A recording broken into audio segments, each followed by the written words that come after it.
Hello बच्चों, कैसे हो आप लोग? अच्छे होंगे बेटा। बेटा पिछले वीडियो में मैंने आपको पढ़ाया था महादेवी वर्मा का चैप्टर गीत। ठीक है, तो गीत में मैं आपको 2 गीत पहले ही बता चुकी हूँ। आज मैं आपके लिए लेकर के आई हूँ महादेवी वर्मा का तीसरा गीत। ठीक है बेटा, तो आज हम जानते हैं महादेवी वर्मा का गीत। देख लेते हैं बेटा क्या कहती है महादेवी वर्मा। मैं नीर भरी दुख की बदली, मैं नीर भरी दुख की बदली, इस पंदन में चिर निस्पंद बसा, इस पंदन में चिर निस्पंद बसा, क्रंदन में आहत बेस्वहसा, क्रंदन में आहत बेस्वहसा, नैनों में दीपक से जलते, नैनों में दीपक से जलते, पलकों में निर्झरड़ी मचली, पलकों में निर्झरड़ी मचली, मेरा पग पग संगीत भरा, श्वासों से स्वप्न पर राग झरा, मैं नीर भरी दुख की बदली, मैं नीर भरी दुख की बदली। देख लेते हैं बेटा क्या कहती है महादेवी वर्मा। बेटा इसका संदर्भ आप कर ही लोगे, संदर्भ मैं पहले आपको बता ही चुकी हूँ। ठीक है बेटा, और इसके प्रसंग में क्या लिखोगे बेटा? इसके प्रसंग में लिखोगे, प्रस्तुत पद्यांश में महादेवी वर्मा स्वयं की तुलना बादलों से करते हुए कहती हैं। ठीक है बेटा, प्रस्तुत पद्यांश में महादेवी वर्मा स्वयं की तुलना बादलों से करते हुए कहती हैं। ठीक है, तो इसमें बेटा आप पूरे चैप्टर में यही प्रसंग लिख सकते हो, और इसमें महादेवी वर्मा की बिरहड़ी व्यथा का वर्णन किया गया है, तो यही आप प्रसंग में लिख सकते हो।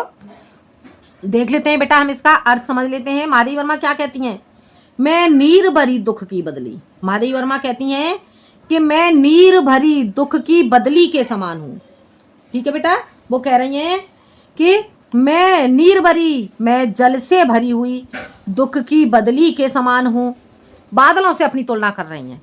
ठीक है, स्पंदन में चिर निस्पंद बसा, क्रंदन में आहत बेस्वहसा। और वो कह रही हैं स्पंदन में चिर निस्पंद बसा, वो कह रही हैं कि कंपन में चिर स्थायित्व, चिर स्थायित्व बसा हुआ है। निस्पंदन का अर्थ हो जाएगा स्थायी रहना। ठीक है, तो वो कह रही हैं कि कंपन, स्पंदन का अर्थ क्या हो जाएगा? कंपन, और चिर स्थायित्व बसा हुआ है। ठीक है, तो वो कह रही है कि कंपन में चिर स्थायित्व बसा हुआ है, क्रंदन में आहत बेस्वहसा। और वे कह रही है कि क्रंदन में, अर्थात क्रंदन किसे कहेंगे? रुदन के लिए। रुदन में आहत कहेंगे बेटा घायल के लिए, घायल होकर के विश्वहसा, यह संसार हंस रहा है। रुदन में घायल होकर के यह संसार हंस रहा है। तो उनके कहने का अर्थ क्या हो गया? उसी प्रकार वो कह रही है कि उसी प्रकार से मेरे दुख भी स्थायी हैं। जिस प्रकार से स्पंदन में चिर निस्पंद बसा हुआ है, अर्थात कंपन में चिर स्थायित्व तो बसा हुआ है, उसी प्रकार से जो मेरे दुख हैं वो भी स्थायी हैं। ठीक है, आगे वो कहती हैं क्रंदन में आहत विश्वासा, क्रंदन में, रुदन में से घायल होकर के संसार हंसता है। ठीक है, रुदन से घायल होकर के, अर्थात गर्मी से। क्या कह रही है महादेवी वर्मा का कहने का अर्थ है? रुदन में आहत होकर के, घायल होकर के, रुदन से घायल होकर के संसार हंसता है, अर्थात गर्मी से घायल होकर के जो संसार है वो क्या करता है? गर्मी से यह संसार घायल हो जाता है, और जब वो घायल होकर के रोता है, तो जब बारिश होती है और बारिश के आने का कि आहत विश्व हर्षा, जब बारिश के आने का, इस संसार में बारिश के होने का आभास होता है, तो यह संसार हंसने लगता है। आगे बेटा समझ में, एक बार फिर से देख लो। स्पंदन में चिर निस्पंद हंसा, महादेवी वर्मा कहती हैं कि कंपन में चिर स्थायित्व तो बसा हुआ है, उसी प्रकार मेरे जीवन में भी दुख स्थायी हो चुके हैं। इस बदली के समान ही मेरे जीवन में भी दुख स्थायी हो चुके हैं। ठीक है बेटा, क्रंदन में आहत विश्वासा, और जब गर्मी, अत्यधिक गर्मी पड़ती है, तो गर्मी से दुखी होकर के जो संसार है वो रोने लगता है। और आहत का अर्थ हो गया घायल, घायल होकर के, गर्मी से घायल होकर के यह संसार रोने लगता है, और जब बारिश के होने का आभास होता है तो यह संसार हंसने लगता है। तो वो कहती है कि उसी प्रकार से जो संसार है, संसार हंसता है, जिस प्रकार बदली की हल। आगे देखते हैं, इतना समझ में आ गया बेटा आपको। क्रंदन में आहत विश्वसा, क्रंदन कहेंगे बेटा कि क्रंदन से जब गर्मी से आहत होकर के ये संसार है वो रोने लग, जो संसार है गर्मी से घायल होकर के ये संसार रोने लगता है, और जब बारिश के आने का आभास होता है तो यह संसार प्रसन्न हो जाता है और वो हंसने लगता है। उसी प्रकार से मेरा जो करुण क्रंदन है, मेरे करुण क्रंदन को देख करके यह संसार हंसता है।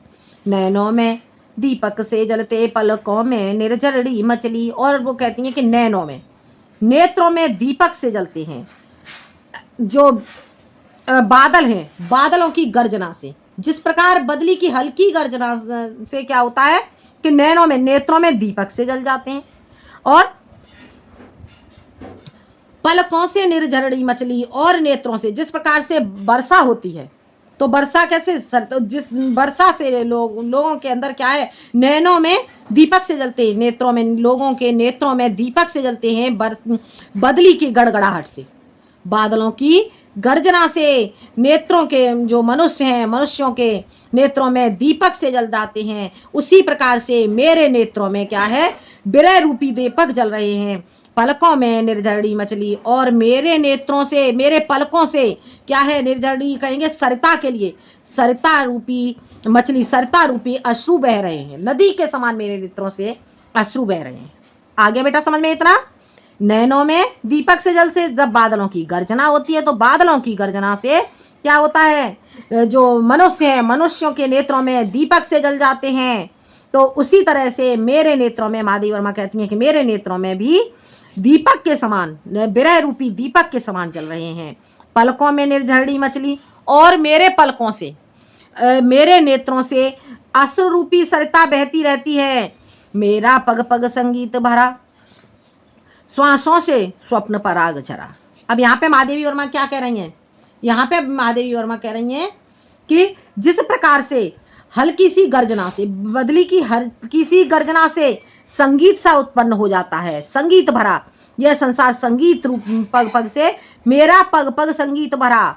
कहने का अर्थ क्या है महादेवी वर्मा का कि जिस प्रकार से इस संसार में बादलों की हल्की गर्जना से क्या है, यह संसार संगीत से युक्त हो जाता है, उसी प्रकार मेरा जीवन प्रियतम की यादों से संगीत के समान बन जाता है।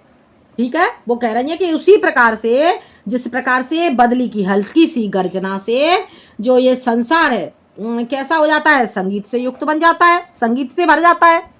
ठीक है, उसी तरह से जो मेरा जीवन है, मेरा जीवन भी प्रियतम की याद रूपी संगीत से भर जाता है।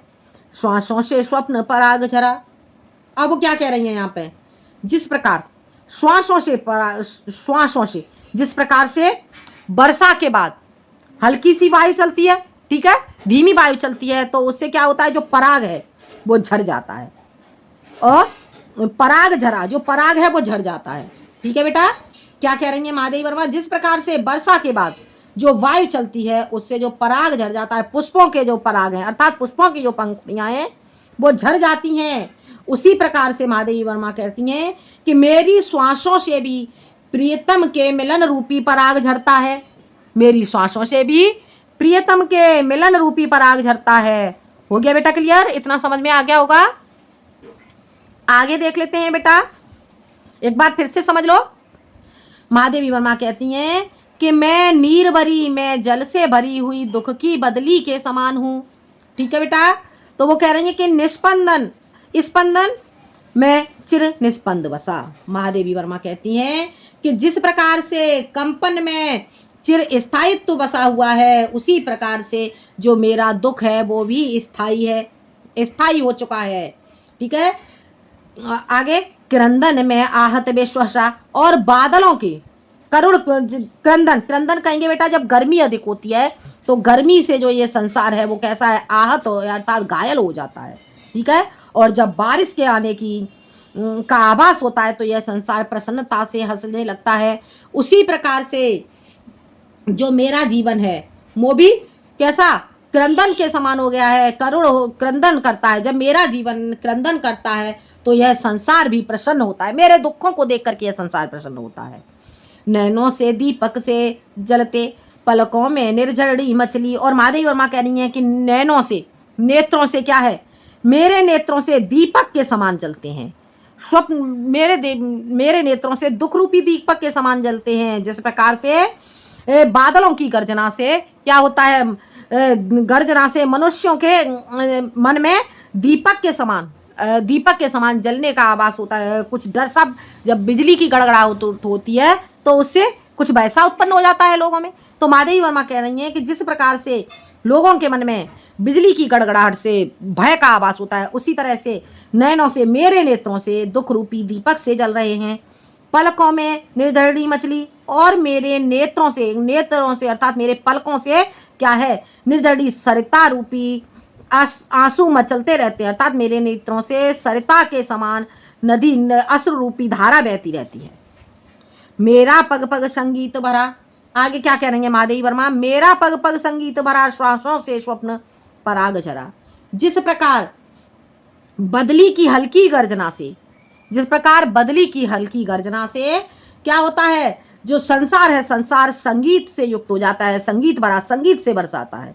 जिस प्रकार बदली की हल्की सी गर्जना से जो संसार है वो संगीत से भर जाता है, उसी प्रकार जो मेरा जीवन है प्रियतम की यादों से, मेरा जीवन प्रियतम की यादों रूपी संगीत से भरा हुआ है। ठीक है, संगीत के समान बन जाता है, प्रियतम के याद रूपी संगीत के समान बन जाता है।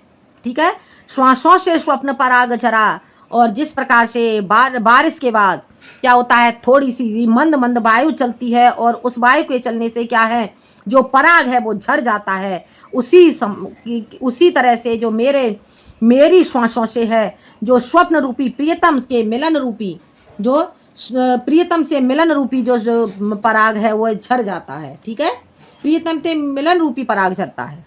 हो गया क्लियर बेटा? इतना समझ आ गया होगा। आगे बढ़ते हैं बेटा, आगे देख लेते हैं आगे माधवी वर्मा क्या कहती हैं। देखते हैं बेटा, दिखाई दे रहा है? देखते हैं। नभ के नभ रंग बुनते दुकूल, नभ के नभ रंग बुनते दुकूल, छाया में मलय बयार पली, मैं नीर भरी दुख की बदली, मैं नीर भरी दुख की बदली। अब यहाँ पे क्या कह रही है माधवी वर्मा, देखो, नभ के नभ रंग बुनते दुकूल, वो कह रहे हैं कि जिस प्रकार से नभ कहेंगे आकाश के, आकाश में नवरंग बुनते, नए रंगों से के समान जो इंद्रधनुष बन जाते हैं, नवरंग नए रंगों के समान जो वर्षा होती है, वर्षा के बाद आकाश में नए रंगों के समान जो इंद्रधनुष बन जाते हैं, वो ऐसे प्रतीत होते हैं जैसे कि मानो वो आंचल बुन रहे हो। दुकूल कहेंगे बेटा दुपट्टा के लिए, आंचल के लिए। ठीक है, तो वो दुकूल बुन रहे हों, समझ आ गया? आकाश में जो नव रंग नए रंग के समान के जो इंद्रधनुष बुनते हैं, नए नए रंगों को लेकर के जो इंद्रधनुष बन जाते हैं, उन्हें देख करके ऐसे प्रतीत हो रहा है जैसे कि वो आकाश में दुकूल बुन रहे हों। ठीक है बेटा, आ गया समझ में? दुकूल बुन रहे हों। और उसी प्रकार से जो प्रीतम है, प्रीतम की यादों में मेरे जीवन में भी उसी दुकूल के समान नए रंग, याद, प्रीतम की याद रूपी नए रंग छाए रहते हैं।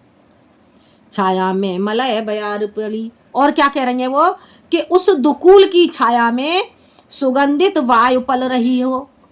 ठीक है, उस दुकूल की छाया में, जैसे आकाश में बारिश के बाद मंद मंद जो वायु चलती है, उससे क्या होता है, छाया उससे, और जो बादल होते हैं, बादलों की छाया में सुगंधित वायु चलती है, तो वो प्रसन्नता को देने वाली होती है। तो उसी बदली के समान जो वायु है, उसके बाद की यहाँ पर माधवी वर्मा कहती हैं कि जिस प्रकार से जो वायु चलती है, बदली के बाद जो हल्की सी मलय सुगंधित जो वायु चलती है, वो ऐसे प्रतीत हो रही है कि वो उसी दुकूल की छाया में पल रही हो। आगे बेटा समझ में इतना? आगे देख लेते हैं बेटा, आगे क्या कहती है माधवी वर्मा। मैं क्षितिज भ्रकुटी पर घिर धूँ मिले, मैं क्षितिज भ्रकुटी पर घिर धूँ मिले, चिंता का भार बनी अविरल, चिंता का भारे बनी अविरल, मैं क्षितिज भ्रकुटी पर घिर धूँ मिले, चिंता का भार बनी अविरल, रज कड़ पर कड़ कड़ हो बरसी, रज कड़ पर कड़ कड़ हो बरसी, नव जीवन अंकुर बन निकली, नव जीवन अंकुर बन निकली। मैं नीर भरी दुख की बदली, मैं नीर भरी दुख की बदली। क्या कह रही हैं देखो यहाँ पे महादेवी वर्मा, देख लेते हैं बेटा आगे। महादेवी वर्मा कहती हैं मैं क्षितिज भ्रकुटी पर घिर दूं में। वो कह रही हैं कि क्षितिज रूपी मोह पर, क्षितिज कहेंगे बेटा पृथ्वी और आकाश के बीच का, ठीक है। तो मैं क्षितिज रूपी मोह पर क्या है भ्रकुटी घिर दूं मिल। तो क्षितिज रूपी मोह पर चिर स्थायी होकर के धूमिल हो जाती हैं। धूमिल का अर्थ होगी धुंधली, ठीक है। क्षितिज रूपी भ्रकुटी पर, पृथ्वी रूपी इस भ्रकुटी पर जो बादल हैं, जो बादल घिरते हैं, और उन बादलों के घिरने से क्या होता है, धुंधलापन छा जाता है, ठीक है। तो वो कह रही है महादेवी वर्मा कि जिस प्रकार से क्षितिज रूपी अर्थात इस पृथ्वी पर भ्रकुटी के भौं रूपी क्या होता है कि भौं पर चिर स्थायी धुंधलापन छा जाता है, उसी प्रकार से जो मेरा जीवन है, मेरा जीवन भी कैसा हो गया है, चिंता का भार बनी अविरल। मेरा जीवन भी अविरल निरंतर चिंता का भार बना हुआ है। हो गया क्लियर बेटा, समझ आ गया। जिस प्रकार से क्षितिज कहेंगे पृथ्वी को, भ्रकुटी कहेंगे भौं को, जिस प्रकार से घिर धूमिल, जब पृथ्वी पर ये क्या है, जब बादल घिरते हैं आसमान में, तो वे ऐसे प्रतीत होता है जैसे कि मानो उन्होंने पृथ्वी के लिए अपनी भौएं तान ली हों, और उससे क्या होता है जो पृथ्वी तल है कैसा धुंधला सा दिखाई देता है, ठीक है। तो उसी तरह से जो महादेवी वर्मा कह रही हैं कि फिर जो धुंधलापन सा होता है वो कि चिंता का भार बनी, इस संसार के लिए कैसा निरंतर चिंता का भार बन जाता है। तो उसी तरह से जो मेरा जीवन है वो निरंतर चिंता रूपी भार बना हुआ है, चिंता रूपी भार के समान बना हुआ है, ठीक है। वो कह रही है उसी प्रकार जो मेरी भौएं हैं, भौएं भी चिंता के कारण से वो कैसी हो गई हैं, भारी हो चुकी हैं मेरी भौएं भी, और वो मेरे लिए चिंता का भार बनी हुई हैं। आगे देख लेते हैं बेटा।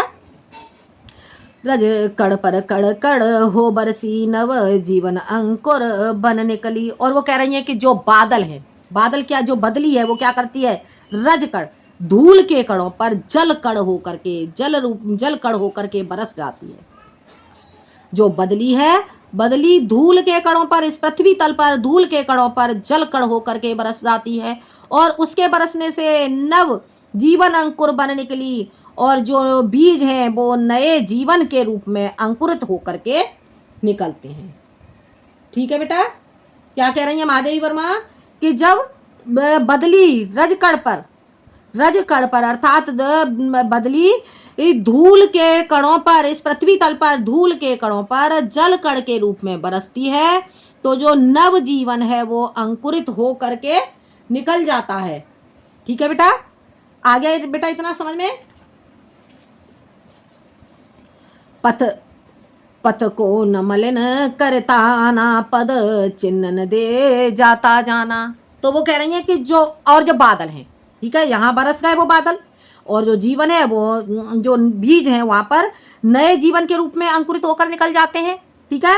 फिर जब बदली चली गई, और बदली के चले जाने के बाद पथ को न मलिन करता जाना, जब उधर से बदली चली जाती है तो कैसा होता है, वो अपने मार्ग को मलिन करके नहीं जाती है। आसमान में बादल बिल्कुल स्वच्छ दिखाई देते हैं, ठीक है। तो पद चिन्ह न दे जाता, और वो अपने पद चिन्हों को उस आसमान में छोड़कर नहीं जाती है बदली। उसी प्रकार से महादेवी वर्मा कह रही है कि जो मेरा जीवन है, मेरा जीवन भी कैसा है, मेरा जीवन पथ को मलिन मलिन नहीं करना चाहता है। मैं अपने इस मार्ग को मलिन नहीं करके जाना चाहती, और अपने पद चिन्ह न दे जाता जाना, और मैं अपने पद चिन्हों को मलिन रूप में इस संसार में नहीं छोड़ना चाहती हूँ। आ गया बेटा, आगे देखते हैं। सुध मेरे आगमन की जग में सुख की सेहरन हो अंत खिली, सुदे मेरे आगमन की जग में सुख की सेहरन हो अंत खिली, विस्तृत नव का कोई कोना, मेरा न कभी अपना होना। परिचय इतना इतिहास यही उमड़ी कल थी मिट आज चली, मैं नीर भरी दुख की बदली। अब क्या कह रही है देखो महादेवी वर्मा, सुध मेरे आगमन की जग में, जब मेरे आगमन की जब इस संसार को खबर हुई तो सुख की सहरंसी अंत खिली। तो सुख रूपी कंपन, सहरन का अर्थ हो गया बेटा कंपन, तो सुख रूपी जो कंपन है वो उत्पन्न हो गया। ठीक है, तो उसी प्रकार से बदली के समान, जैसे बदली के आगमन की सूचना इन संसार को मिलती है तो यह संसार कैसा होता है, प्रसन्न हो जाता है, सुख रूपी कंपन उत्पन्न हो जाता है इन संसार के लोगों को। आ गया बेटा समझ में? एक बार ध्यान से समझ लो, सुध मेरे आगमन की जग में सुख की सहरन हो अंत खिली। वो कहती है जिस प्रकार से बादलों के आगमन की सुधि इस संसार को, सुध जब बादलों के आगमन की खबर इस संसार को मिलती है तो इस संसार के मनुष्यों में जब वर्षा के आने की खबर मिलती है तो क्या होता है, सुख की, खुशी की सुख की सहरन कहेंगे बेटा कंपन के लिए, सुख रूपी कंपन उत्पन्न हो जाता है, क्योंकि मनुष्य गर्मी से आहत हो रहे होते हैं और जब उन्हें बारिश का आहवात होता है तो वो शीतलता के लिए सुख रूपी कंपन उनके अंदर उत्पन्न हो जाता है। तो वो महादेवी वर्मा कह रही है उसी प्रकार से मेरा भी जीवन है, जब मेरे आगमन की सुधे, मेरे आगमन की, मेरे जन्म के बारे में इस संसार को अर्थात मेरे परिवार को पता चला तो इस संसार के अंदर सुख रूपी कंपन उत्पन्न हो गया था। ठीक है, आगे वो क्या कह रही है महादेवी वर्मा, आगे देख लेते हैं। विस्तृत नभ का कोई कोना, मेरा न कभी अपना होना, परिचय इतना इतिहास यही उमड़ी कल थी मिट आज चली। क्या कह रही है देखो महादेवी वर्मा, विस्तृत नभ का कोई कोना, विस्तृत विशाल आकाश का जब कोई भी कोना बादलों का नहीं हुआ, बदली का नहीं हुआ, महादेवी वर्मा कह रही है कि विस्तृत आकाश का जब कोई कोना बदली का नहीं हुआ और जब बदली चली जाती है तो आसमान स्वच्छ हो जाता है, वह अपना स्थान नहीं बनाती है इस विस्तृत आकाश में, तो वो उसी तरह से कह रही है कि विस्तृत नभ का कोई कोना, विशाल आकाश का जब कोई भी कोना इस बदली का नहीं हुआ, उसी प्रकार से मेरा न कभी अपना होना, उसी प्रकार से जो यह संसार है, यह संसार भी मेरा अपना नहीं होना है। इस संसार का कोई कोना मेरा अपना नहीं होना, अर्थात ये हर मनुष्य के लिए है बेटा, इस पृथ्वी पर जिसका भी जन्म हुआ है उसे संसार से जाना ही है। ठीक है, हर मनुष्य के लिए ये कहानी है। तो वो क्या कह रही हैं, परिचय इतना इतिहास यही, वो कह रही है कि मैं परिचय इतना, जिस प्रकार से इस बदली का परिचय इतना है और इसका इतिहास यही है, उसी तरह से मेरा भी परिचय यही है और मेरा इतिहास भी यही है। उमड़ी कल थी मिट आज चली, मैं कल जिस प्रकार से बदली उमड़ी थी और उमड़ने के बाद अपने बारिश के बाद समाप्त होकर के चली जाती है, उसी तरह से मैं भी इस संसार में बदली के समान मेरा जन्म हुआ और जन्म होने के बाद मिट आज चली और इस संसार से मैं समाप्त होकर के चली जा रही है। उमड़ी कल उमड़ी थी और मिट आज चली, आज मैं इस संसार से समाप्त होकर के चली जाऊंगी। ठीक है, इस प्रकार से महादेवी वर्मा का गीत है। तो ये बेटा आपको समझ में आ गया होगा। बेटा आप पहले जो मैंने महादेवी वर्मा का पहला गीत पढ़ाया है उससे पहले गीत को देखेंगे, उसके बाद दूसरा गीत, उसके बाद आप इस तीसरे गीत को देखेंगे। ठीक है बेटा, तो ये आपको बेटा समझ आ गया होगा। बेटा इसका काव्यगत सौंदर्य बता दूं, इसमें बेटा आप प्रसंग में आपको बता चुकी हूँ। आप प्रसंग में इसमें क्या लिखोगे, प्रस्तुत पद्यांश में महादेवी वर्मा स्वयं की तुलना बादलों से करते हुए अपने विरहिणी व्यथा का वर्णन करती हैं। ठीक है बेटा, इस तरह से इसका प्रसंग लिखोगे, सारे चैप्टर में आपका यही प्रसंग रहेगा। और आगे बेटा जब आप इसमें काव्यगत सौंदर्य क्या लिखोगे, काव्यगत सौंदर्य में बेटा आपका इसमें शुद्ध खड़ी बोली का प्रयोग किया गया है। ठीक है, और श्रृंगार किसमें, इसमें रस क्या हो जाएगा, इसमें रस हो जाएगा बेटा श्रृंगार रस। श्रृंगार रस में कौन सा, वियोग श्रृंगार। ठीक है, काव्यगत सौंदर्य में भाषा हो जाएगी शुद्ध खड़ी बोली, रस हो जाएगा इसमें श्रृंगार रस, श्रृंगार रस से वियोग श्रृंगार हो जाएगा। ठीक है, छंद हो जाएगा इसमें बेटा मुक्तक, और अलंकार हो जाएगा इसमें उपमा रूपक और मानवीकरण अलंकार। ठीक है, और गुण प्रसाद हो जाता है। तो ये था बेटा आपका महादेवी वर्मा का गीत। ये आपको बेटा समझ में आ गया होगा। आज के लिए इतना ही। अगले वीडियो में मैं लेके आऊँगी बेटा अगले चैप्टर के साथ, अगले टॉपिक के साथ, अगले वीडियो में। धन्यवाद।